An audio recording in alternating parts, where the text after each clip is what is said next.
I was reborn, back to the day before my wedding. The first thing I did?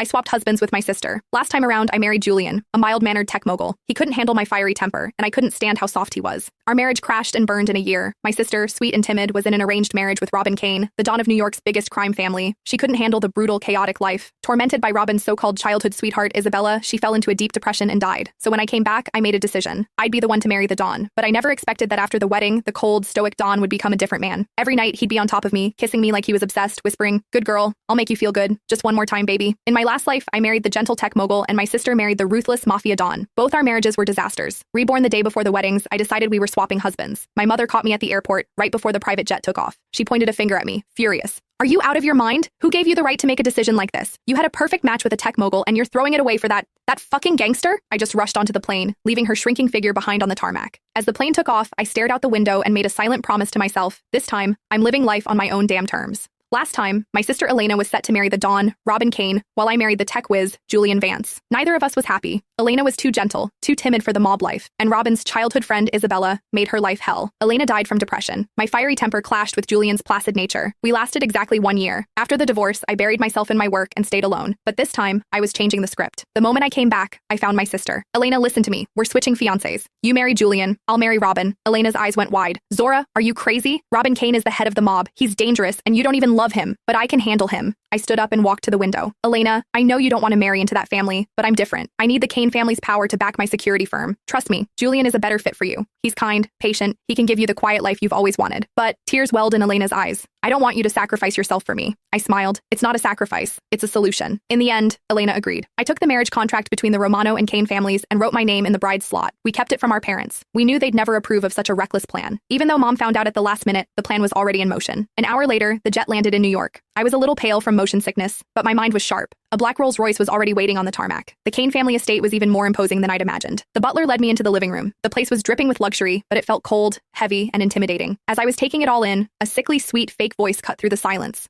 "Oh my, what's that smell? Is someone wearing cheap perfume?" I looked up. 2 people were standing in the doorway. A woman in a ridiculously expensive Chanel suit, looking so delicate a breeze could knock her over, and the man beside her, tall, stone-faced, radiating danger. So this was my future husband and his childhood friend, Isabella. I didn't have time for her bullshit. I stood up and walked straight toward the man. Isabella was clearly not used to being ignored. Her smile froze. I tossed the marriage contract onto the table without ceremony. "Robin Kane, I'm Zora Romano, your fiancé."